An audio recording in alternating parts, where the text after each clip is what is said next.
The 1980s was certainly a colorful decade, but few heroes were as colorful nor as iconic as Optimus Prime and his band of heroes known as the Autobots. The Autobots together traveled to Earth during prehistoric times in a now legendary shuttle known as the Ark.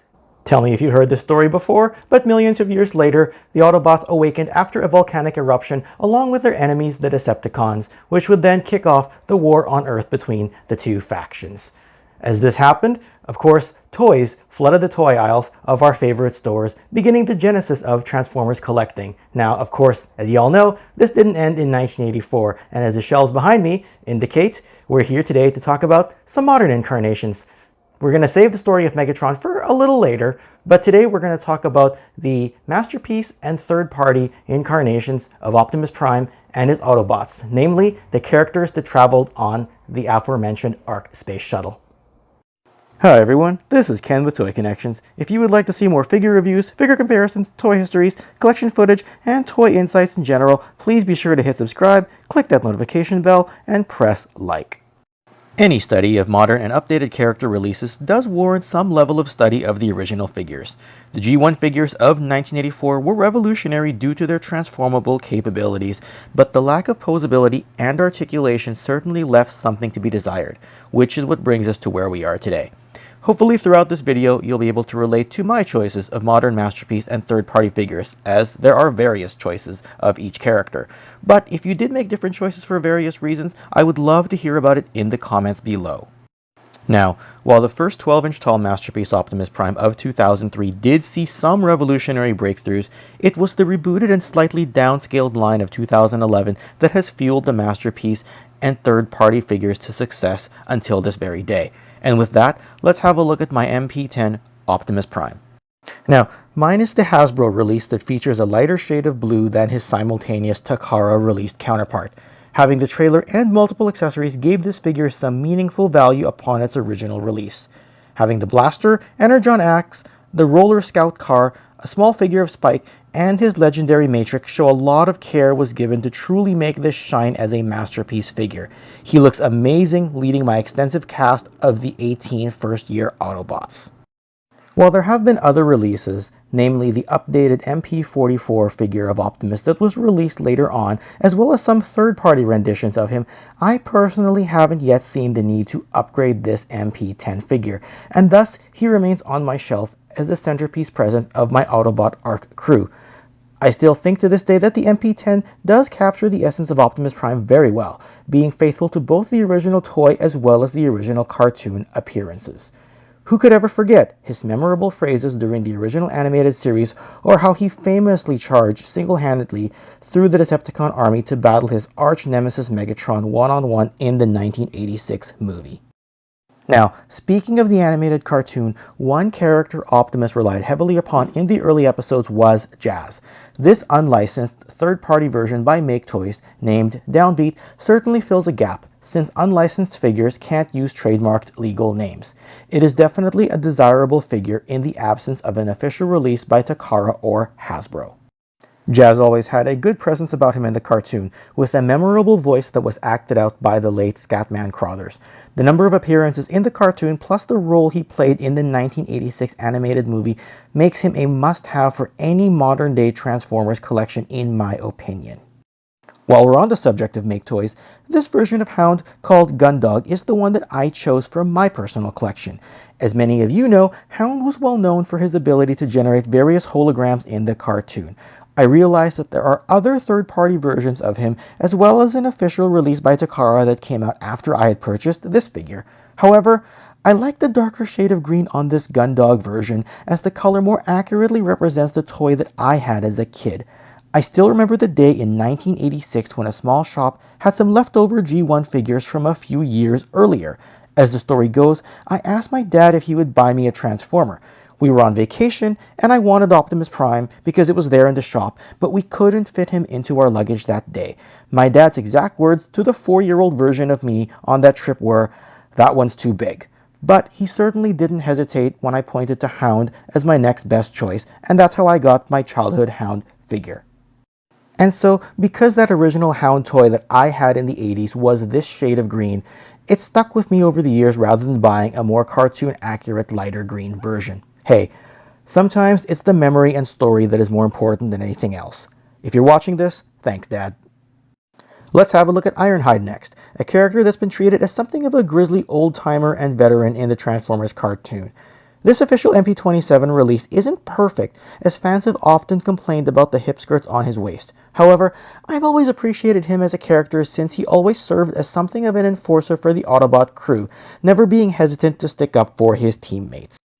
His noble and honorable nature was certainly admirable and what makes him stand out among his colleagues, and it is what makes his death at the hands of Megatron in the 1986 animated movie a bit of a tough pill to swallow, but hey, we'll always remember ya, old-timer. Of course, Takara wasted little time reusing this mold for a similar looking Autobot, so here's the MP30 release of Ratchet, the Autobot's Chief Medical Officer.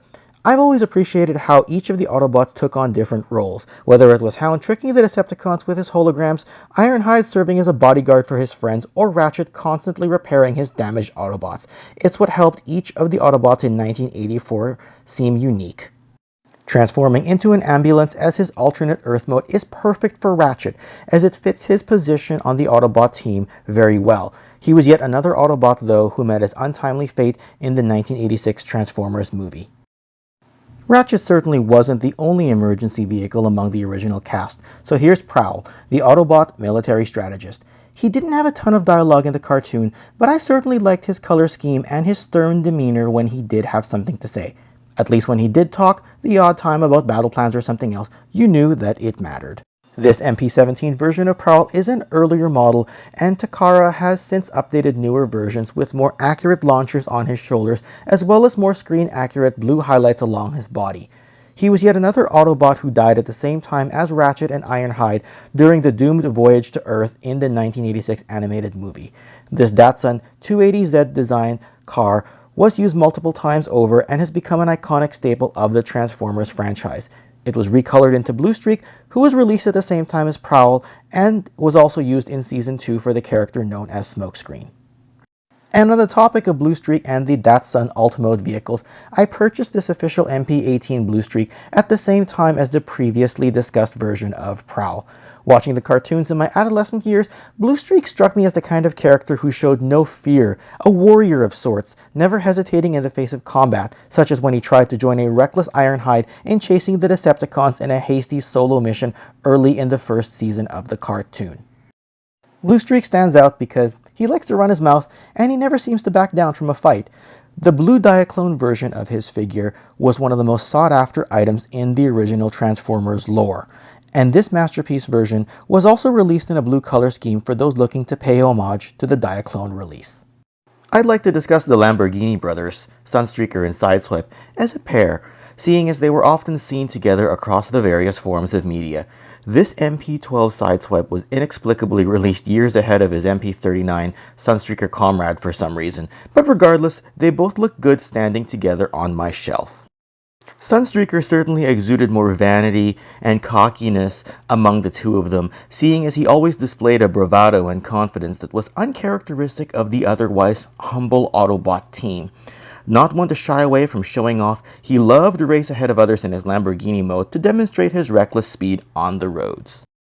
As for Sideswipe, ever the warrior, he was the more humble of the two, and like many other Autobots, he would never shy away in the face of combat. One of his more unique traits was that he carried a rocket pack in the cartoon on his back.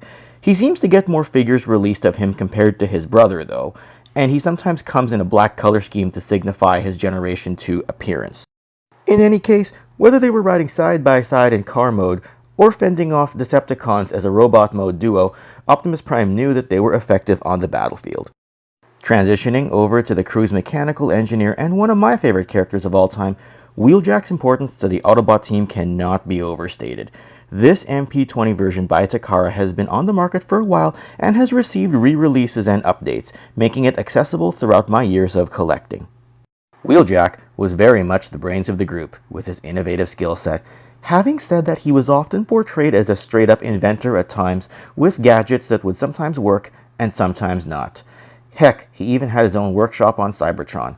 I don't know if the showrunners of Ninja Turtles followed the Transformers cartoon much, but I always felt that Wheeljack's inventive nature when it came to gadgetry was similar to that of Donatello in the Ninja Turtles. Perhaps Wheeljack's most famous creation was the Dinobots, who would provide some much-needed muscle to the Autobots when needed. I've had this MP20 version of Wheeljack for years, and never stop appreciating it even as my collection grows and evolves. And before we move on with the rest of the Ark crew, I do want to ask you guys as fellow fans and collectors if you have a favorite among this amazing ensemble cast of Autobots. I've always felt that the unique personalities and special powers or features of each character certainly made for memorable sequences in the cartoon that I would often mimic and translate into my living room battles with my toys as a kid. To this day, even as I collect, I try to reminisce who could do what among the characters, and remember key parts of each character's backstory when I look and marvel at my toy shelves. And now we get to the Autobot Toyota camper, Trailbreaker. Known as the defensive strategist of the team, he had some level of humor to make light of almost any situation during the cartoon. This masterpiece stylized version is by one of my favorite third-party companies out there, MMC. Released under MMC's Ocular Max subseries, I think this figure does well to capture the look and overall feel of what we've come to know about Trailbreaker. There are other versions out there, but this one has a good shelf presence and blends in extremely well among my other Autobots. Trailbreaker was a bit of a grunt like Ironhide, but he was perhaps best known for his energy force field, which is a very unique defensive trait that he used to protect himself, his fellow Autobots, and their human allies. And before we get to the minibots, we should talk about the Autobot spy known as Mirage. In the original cartoon, he was shown to be very keen to return to Cybertron shortly after the Autobot Ark crew arrived on Earth. And his best trait was that he could make himself invisible and reappear at different nearby locations, oftentimes to the surprise of the Decepticons. This version of the figure is also by MMC and goes by the name of Sphinx. MMC released a few different versions of this figure, some in light blue, some in dark blue, and some even semi-translucent. Mirage was often portrayed as never being too happy about being a warrior, and ended up in strange situations in the cartoon and other forms of media where he was branded as a traitor, such as when he was at odds with Cliffjumper after being temporarily put under mind control by one of the Insecticons, namely Bombshell and his Cerebro Shells. And now we can move on to the minibots, slightly smaller but equally as effective as part of the Autobot crew, be it for reasons of espionage or as soldiers on the field of battle. One thing to note though about the minibots is that there aren't a whole lot of official versions that have been released by Takara or Hasbro, and thus my personal collection is third-party heavy. Of course, the most iconic among the team has always been Bumblebee. The smallest of the original cast, his underdog nature makes it easy to sympathize with him. Next to Optimus Prime, he may very well be the second most well-known Autobot. Heck, the modern incarnation of Bumblebee even got his own solo movie in 2018. This MP21 Takara release came with Spike, which is fitting seeing how much focus was put on their friendship during the cartoon series. Bumblebee is another who's received an updated figure over the years, but I've had this MP21 version long enough that I'm not too interested in replacing him. Overall, as a character, his trustworthy, top-notch, honorable nature symbolized all that was good about the Autobot heroes of the 80s. Whether you collect Masterpiece, Generation 1, War for Cybertron, or other versions of Bumblebee, he is a must-have for any Transformers collection. Cliffjumper, shown here, was very similar in size to Bumblebee, albeit very different in his nature as a bot. Like Bluestreak or Ironhide, Cliffjumper is battle-ready at all times, eager to charge in headfirst, even at the cost of his own safety, whether he knew it or not. Although he's quick-tempered and carrying a shoot-first, ask-questions-later type of nature, Cliffjumper was still a likable Autobot, seeing as his loyalty to the team always came first. This unlicensed third-party version by Ace Toys is known as Tumbler. As a figure, I was ho-hum about it at first, but it's grown on me a little bit over the last few years, and with very few options to collect a Masterpiece style and scale figure of Cliffjumper, it still makes the cut for my personal collection. And on the subject of loyalty, we have Huffer here. This version was released by Cubex, known as Huff. If you look closely though, you'll notice that there are some scuffs of paint that have flaked off. It is a decent figure in terms of the overall design, but this unfortunate quality issue did result in a second version being released, free of paint issues, when Cubex relaunched under the brand Badcube. As a personal history, I got this figure from an individual who used to live near me, but moved overseas. Having said that, he sold this figure to me when he came back here for a visit, and thus it stays on my collection shelves. Known as the Autobots construction engineer, Huffer always exuded a bit of a pessimistic nature. He was the first one to complain and say things such as, "Oh, that'll never work," when others around him had ideas. Having said that, and speaking of his loyalty to his friends, there's one particular scene in Season 1 of the cartoon when he offered to tow Optimus Prime's trailer after Prime had just finished a hard-fought battle with Megatron. And while we're talking about the company Badcube, here's one of their best releases, called Brawny, or Brawn as he was known in the cartoon. By this point, Badcube had become one of the best known third-party companies, and I was all too happy to pick up this figure locally from a fellow collector during the summer of 2016. Brawn was yet another brute, a tough guy of sorts like Trailbreaker or Ironhide. Known for being a demolitions expert, his small stature was accompanied by his disproportionately high physical strength. In fact, in one scene of the cartoon, he was able to physically take down some much larger Decepticons with ease during a mission to Cybertron, which was much to the surprise of Shockwave and some other Decepticons. Though he was sometimes quick to rush into conflict, even with fellow Autobots like when he disagreed with Perceptor, he was quick to resolve things and come to an understanding, and for me personally, I would rank Brawn at or near the top of my favorite minibots, alongside Bumblebee. Gears was another figure released by Badcube, and this one was appropriately given the name Grump, a play on Gears' grumpy nature, because he was known for his grumbling and complaining. One of the episodes of the cartoon, he had his personality altered by the Decepticons, which forced him into being a nice bot. This was a scheme where he was forced to help the Decepticons, but the Autobots later rescued Gears. Though, as a joke during that episode, they teased him about leaving him in his altered, nice nature, but ultimately they ceded and reset his circuits back to his cranky nature. Gears was the Autobot reconnaissance expert. And the final member of the crew that I've saved here for last, but certainly not least, is Wildcharger. This version is by the third-party company known as Xtransbots, and the figure is called Boost. I vividly remember the day I received him from Ages 3 and Up's store in the spring of 2016, during a time when I was recovering from surgery. Wildcharger is something of an underrated Autobot, not having as much dialogue in the cartoon as his fellow Autobots. That said, I did enjoy some of the friendly banter he would have with the other minibots such as Brawn, and as part of the original 6 minibots, he'll always have a place on my toy shelf.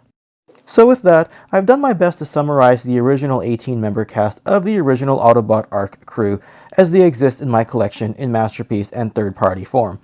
It should be noted though that the Ark itself did receive a 2021 release as part of the Kingdom series, albeit meant for the War for Cybertron figures rather than Masterpiece. And on that note, I always thought that the Ark as a name was very appropriate for a shuttle that's this grand and as well as its place in the Autobot lore and history. Overall, I felt that doing a feature video such as this would be meaningful for purposes of nostalgia, all the while highlighting the amazing work done by official as well as third-party companies in order to fill our shelves with all this iconic goodness. The detailed updates to our favorite G1 characters definitely provides a wow factor when displayed on toy shelves. And that was the crew of the Autobot Ark in Masterpiece and third-party form, at least as they exist in my collection. Please, if you enjoyed this video, share it with your friends, like and subscribe if you already haven't, and I'll see you again soon with some more toys. Take care.